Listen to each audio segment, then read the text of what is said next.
आगे बढ़ जाएंगे अगली खबर की तरफ, जहां पर मुंबई हमले के मुलजिम तहव्वुर राना को दिल्ली लाया गया है। सख्त सिक्योरिटी के बीच उन्हें आज दिल्ली पहुंचाया गया।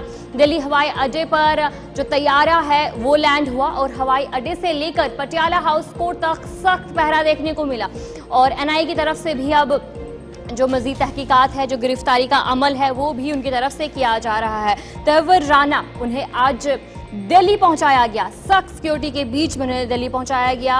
मुंबई हमले की बात करेंगे। 26/11 दहशतगर्दाना हमले के मुलजिम तहव्वुर हुसैन राना को अमेरिका से हिंदुस्तान लाया जा चुका है और जो तैयारा था जो दिल्ली एयरपोर्ट पे लैंड हुआ और उस मौके पर जो सिक्योरिटी थी वो भी काफ़ी ज़्यादा सख्त कर दी गई थी। जहां नेशनल इन्वेस्टिगेशन एजेंसी एनआईए ने सख्त हिफाजती इंतजाम के दरमियान हिरासत में लिया है। हुकाम के मुताबिक जो एनआईए की जानिब से राना की गिरफ्तारी का अमल जारी है और उसे जल्द एनआईए हेडक्वार्टर ले जाने की भी तैयारियां की जा रही हैं, जहां पर पूछताछ होगी और कानूनी कार्रवाई भी होगी। और आज सख्त सिक्योरिटी के बीच में उन्हें दिल्ली पहुंचाया गया। इसी पर हमारे साथ हमारे नुमाइंदे ताबिश कमाल ज्वाइन कर चुके। ताबिश बताएगा कि तहव्वुर राना को आज सख्त सिक्योरिटी के बीच दिल्ली पहुंचाया गया, क्या कुछ अपडेट है इस हवाले से? देखिए अदिया, आज सुबह से ही लगातार दिल्ली पुलिस और तमाम एजेंसियां हैं वो सुरक्षा के कड़े इंतजाम कर रही थी। दिल्ली का जो गेट नंबर 2 मेट्रो स्टेशन जो धाड़गेल और जवाहरलाल नेहरू स्टेडियम के पास है उसको बंद कर दिया गया था और सुरक्षा के लिहाज से आज 15 स्पेशल बटालियन, एक बटालियन के 15 जवानों को तैनात किया गया और बंद ये गाड़ियां हैं और इसी वजह से ये तमाम जो सुरक्षा है इसी वजह से की गई है कि तसव्वुर राना के ऊपर किसी तरह का कोई हमला भारत में न किया जाए, क्योंकि लोगों की नाराजगी है। मुंबई में जिस तरह से ये पूरा कांड हुआ था उसके बाद लोग नाराज नजर आ रहे थे। हालांकि इसको लेकर सुरक्षा एजेंसियों ने कड़ी व्यवस्था की है।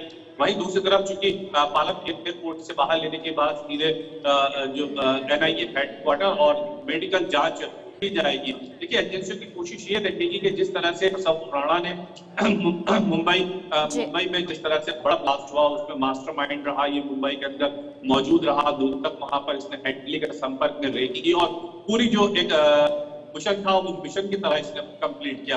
हालांकि उस वक्त भारत ने कहा था कि ये पाकिस्तान की तरफ से भेजा हुआ एक टेररिस्ट था, पाकिस्तान भारत में अमन सुकून खराब करना चाहता था। लेकिन जब आज ये खबर आई कि भारत तसव्वुर राणा को लेकर के भारत की जो एजेंसियां हैं वो पहुंच रही हैं, जब से पाकिस्तान के बदले हुए सुर नजर आ रहे हैं। पाकिस्तान ने कहा है कि तसव्वुर राणा ना हमारा नागरिक था और ना ही कभी वो हमारे यहाँ पर रहा है, कनाडा का नागरिक है और कनाडा की सरकार से भारत को जवाब तलब करना चाहिए।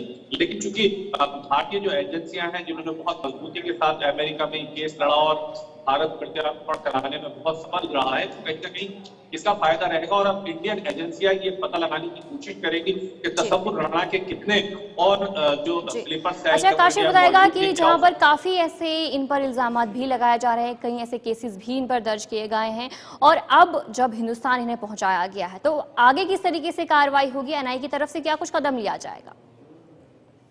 देखिए एनआईए की तरफ से लगातार ये बात कही जा रही है, एनआईए कोर्ट में पूरे मामले की तफ्तीश की जाएगी और जो इंडियन एजेंसीज के पास सबूत है वो सबूत दिए जाएंगे। एनआईए की गिरफ्तारी हो चुकी है, इस पूरे मामले में एनआईए ने इसको गिरफ्तार कर लिया है और साथ ही अब इसको तिहाड़ जेल में रखा जाएगा। तिहाड़ जेल में जब रहेगा तो सरकार के जो एनआईए की जो बड़ी एजेंसियां हैं या जो सुरक्षा की जो बड़ी एजेंसियां हैं उनकी ये कोशिश रहेगी कि तसव्वुर राना से ये पता लगाया जा सके कि तसव्वुर राना तो आखिर किन किन की मदद भारत में मिली, कहां से इसको इनपुट्स मिले और इसके संपर्क में भारत में कौन कौन रहा है। बहुत सारी चीजें होंगी जिनकी कोशिश की जाएगी भारतीय एजेंसी से पता लगा सके और भारतीय एजेंसियां ये भी जानने की कोशिश करेगी कि आखिर जो पूरा ताना बाना ये बुना गया था इसके पीछे किसका हाथ था और क्या उस वक्त के जो ग्रुप एक्टिव थे उन ग्रुप्स की जो मदद थी वो किसने की थी। बहुत तमाम जो सवाल है वो कोशिश की जाएगी कि तसव्वुर राना से पता लगाया जाए और इसीलिए एजेंसियां इसको पूरी सुरक्षा के बीच में अपने जो एक घेरा है वो तैयार किया गया है, जहां इसको ले जाया जा रहा है, पूरी सुरक्षा के बीच लेकर के जाया जा रहा है। जिससे भारतीय एजेंसियों को इस बात की उम्मीद है कि कहीं ना कहीं इससे बहुत इनपुट्स ले सकते हैं, बहुत ज्यादा इनपुट्स मिल सकते हैं जो आने वाले समय में भारत के लिए बहुत फायदेमंद साबित हो सकते हैं। जी चलिए, बहुत बहुत शुक्रिया ताबिश जानकारी देने के लिए। हमारे नुमाइंदे ताबिश कमाल आपको जानकारी दे रहे थे कि सख्त सिक्योरिटी के बीच तहव्वुर राना को आज दिल्ली पहुंचाया गया और अब मजीद तहकीकात जो एनआईए की तरफ से की जाएगी उसके लिए भी तैयारी